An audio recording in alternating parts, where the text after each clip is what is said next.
Ladies and gentlemen, put your hands together for this next comedian, Steve Balliet.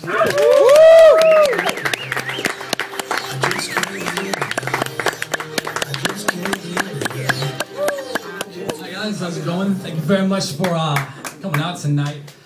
I'm also from the East Coast. Actually, if anyone else from the East Coast. I made it more broad than just Maryland, so I was hoping to at least get a few. I'm actually also a June birthday, Mike, but I'm in the later half of June, so I am a Cancer, which, by the way, is not a good pickup line, if you ever want to try and use it. But y'all been very kind since I've been out here, unless, of course, I'm driving. And then it's just a madhouse for my life, because no one ever warned me about it. Where I'm from, it's like a farm town. So like if you can see another car, you're in traffic, and that's enough. But y'all out here, you got 18 lanes, and it's not enough. And y'all, there's the mantra that everyone's just like, look, I'm gonna get mine, and everyone else can just suck it. And just almost got killed 3 times on the way up here.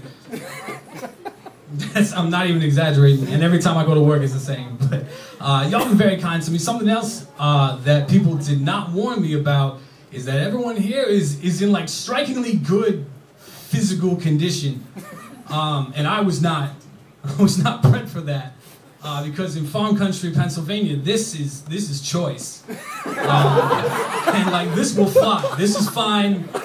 We're set. But out here, this is manager's special at Ralph's. This isn't going anywhere. You can't make it move. Gotta put a bright orange sticker on it, and then maybe. But yeah, y'all go to the gym like you worship it. Like where I'm from, you go to the gym, you're that guy who goes to the gym. Like everyone's like, oh, you think you're better than me? Going to Gold's, whatever. But out here, it's like religion. Like you have to do it.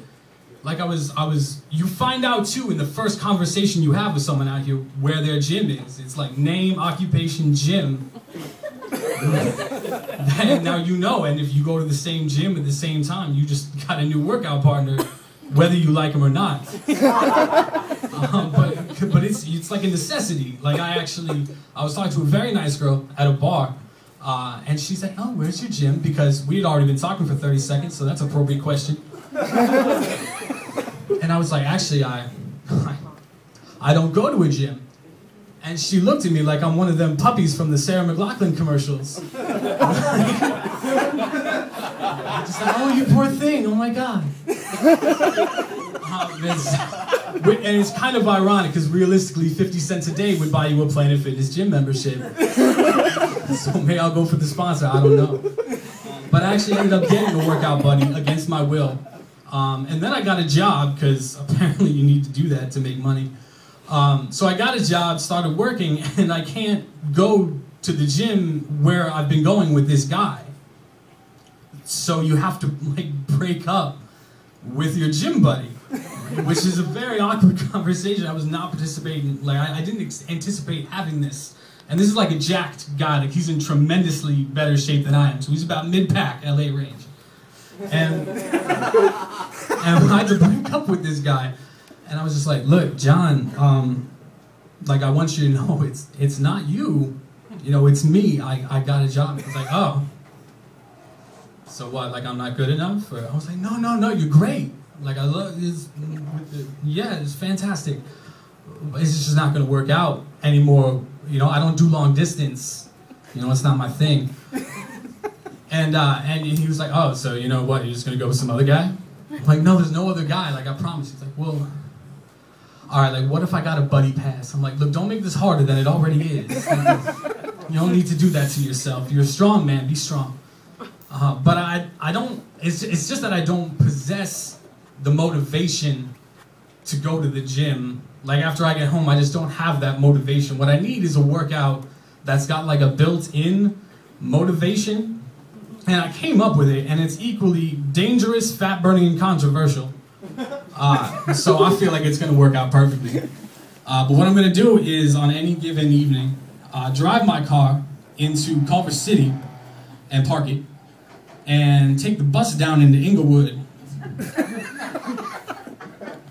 And I'm already sure that just this showing up is going to piss some people off. But just in case, like maybe I'll whip out like a Mitt Romney t-shirt or something like that. And just find a group of upstanding gentlemen on the street and say something like real antagonizing, like, "Hi, it's nice to meet you, I'm Steve." And just have them just start booking it. And the idea is to get back to Culver City to my car. It's kind of like Hunger Games. It's basically my own version of the Hunger Games. So y'all can try it with me. But I mean, you know, like it's every man for himself. Like I'm not gonna help you out. I want you to know that going in. But you're welcome to do it with me. You have to sign the waiver, but you can do it.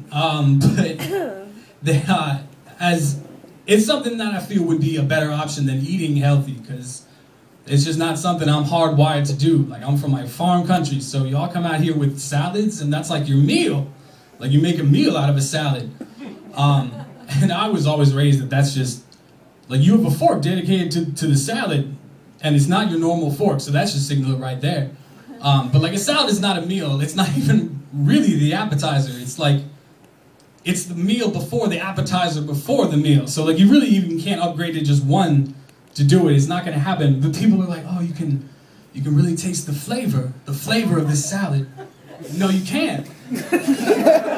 Because it's a leaf. So unless you got a cocaine dressing on there, it's just not gonna pop. It's not my fault that we're on the top of the food chain. Like, I'm not a forest animal. Like, I don't need everything below me. I need whatever's on my plate should have been breathing 7 days ago. That's my qualification for it. So maybe I'll get into it. I don't know. I sincerely doubt it. But I will do any one of the above before I do yoga ever again. And it wasn't even like I was like by myself, like with, you know, like Tony Horton yelling at me. Like I was in like a class. And like I have like Vietnam flashbacks about it. Because it's not, people say it's a great way to get in shape. And that's just a bold-faced lie. It's a subpar way to stay in shape. But the prerequisite that's built into that is you must already be in shape. Otherwise, it's just a really surefire way to embarrass yourself in front of a room full of strangers. Not unlike stand-up.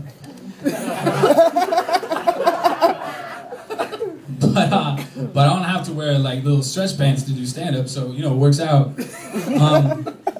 But yoga is just like everyone's all in their calm inner peace, and I'm just sweating bullets, and everyone's like the tree and whatever that is, I don't know. But it ends up like to the point where, you know, the instructor's like, oh, we're just gonna gently go down into downward facing dog, and it just bends the body in half, and I'm like, look, we need to come to terms right now. I'm 5'10", if I'm not slouching, I'm 235 pounds. All right, on a good day, you're gonna get slightly leaning rhinoceros, and that's about as far as it's gonna go. Guys, that's my time. Thanks very much.